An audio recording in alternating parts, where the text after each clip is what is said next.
Salam.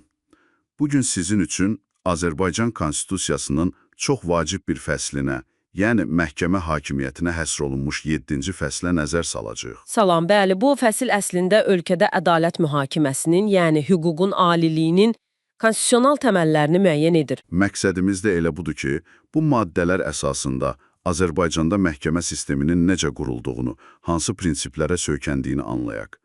Gəlin elə təməldən başlayaq. Əla. Maddə 120-də çox aydındır. Məhkəmə hakimiyyətini ancaq və ancaq məhkəmələr həyata keçirir, ədalət mühakiməsi yoluyla. Yəni başqa heç bir orqan bu səlahiyyətə malik deyil. Düzdür. Və bu məhkəmələrdə bellidir. Konstitusiya məhkəməsi, ali məhkəmə, apellyasiya məhkəmələri, bir də ümumi və ixtisaslaşmış məhkəmələr. Həmçinin diqqətimi çəkən bir məqam var. Fövqəladə məhkəmələrin yaradılması qadağandır. Bəli, bu çox önəmlidir.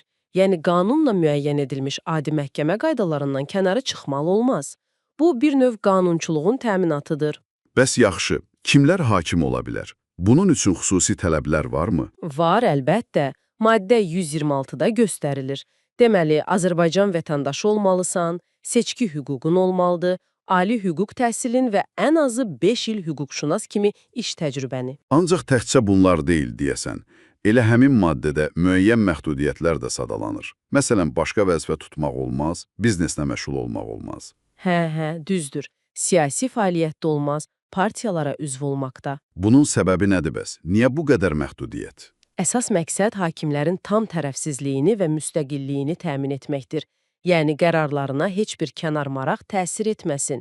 Görürsünüz, yalnız elmi, pedaqoji və yaradıcı fəaliyyətə icazə verilir. Çünki bunlar adətən birbaşa maraq toqquşması yaratmır. Müstəqillik demişkən, elə növbəti maddə 127 birbaşa buna həsr olunub.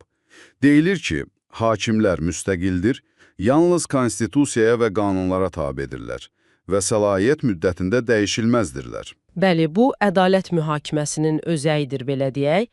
Həmin maddədə digər vacib prinsiplər də var. Məsələn, işlərə qərəzsiz, ədalətli, tərəflərin bərabərliyi şəraitində baxılmalıdır, faktlara əsaslanmalıdır. Və məhkəməyə müdaxilə yol verilməzdir. Qətiyyən. Məhkəmə iclaslarının açıq keçirilməsi prinsipi də var, amma bəzi istisnalar da dövlət sirri, kommersiya sirri, şəxsi həyat məxfiliyi kimi.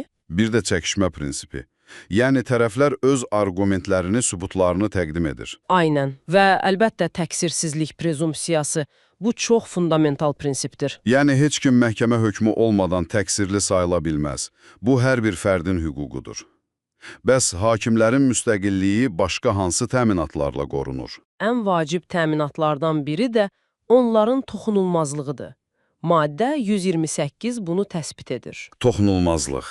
Yəni onları məsuliyyətə cəlb etmək olmur? Olur, amma yalnız qanunla müəyyən edilmiş çox ciddi əsaslar və xüsusi prosedurla. Yəni hakim öz başına əsassız təzyiqlərə məruz qalmasın deyə bu təminat var. Bu prosedur necədir bəs? Məsələn, vəzifədən kənarlaşdırma? Proses mürəkkəbdir. Cinayət törədildikdə prezident təşəbbüs göstərir, ali məhkəmə rəy verir, sonra isə Milli Məclis səs verməklə qərar qəbul edir və kifayət qədər böyük səs çoxluğu tələb olunur. Aydındır. Gəldik məhkəmə qərarlarına.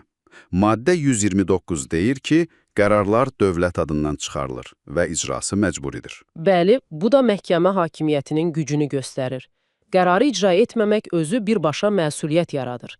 Və təbii ki, hər bir qərar qanuna və işdəki sübutlara əsaslanmalıdır. Əsassız ola bilməz. Gəlin indi əsas məhkəmə instansiyalarına qısa da olsa baxaq.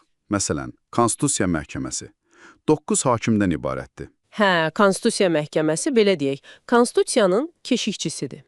Yəni əsas işi qanunların, fərmanların, digər aktların Konstitusiyaya uyğun olub-olmadığını yoxlamaqdır. Tamamilə. Həmçinin hakimiyyət bölgüsü ilə bağlı mübahisələri həll edir, Konstitusiya və qanunları şərh edir.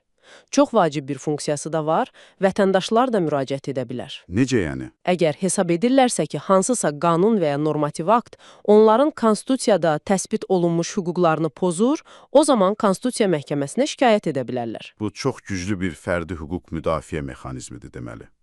Bəs ali məhkəmə, o iyerarxiyada haradadır? Ali məhkəmə, ümumi və ixtisaslaşmış məhkəmələrin işləri üzrə ən yuxarı məhkəmə orqanıdır. Əsasən kassasiya instansiyası kimi fəaliyyət göstərir. Kassasiya, yəni Yəni aşağı məhkəmələrin qərarlarının qanunlara, həm maddi, həm də prosesual normalara nə dərəcədə uyğun olduğunu yoxlayır. Faktlara yenidən baxmır, amma hüququn düzgün tətbiqini yoxlayır. Həm də məhkəmə təcrübəsi ilə bağlı izahatlar verir.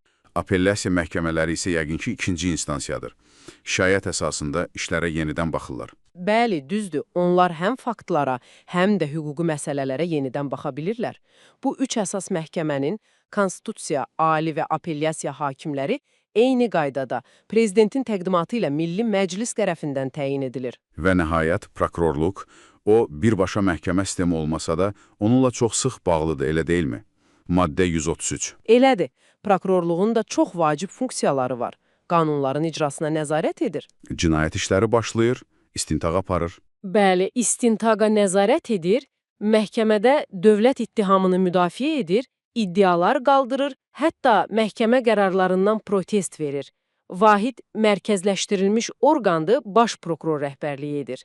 Beləliklə gördüyümüz kimi, Konstitusiyanın bu fəsli Azərbaycanda məhkəmə hakimiyyətinin kifayət qədər detallı, strukturlaşdırılmış bir modelini təqdim edir.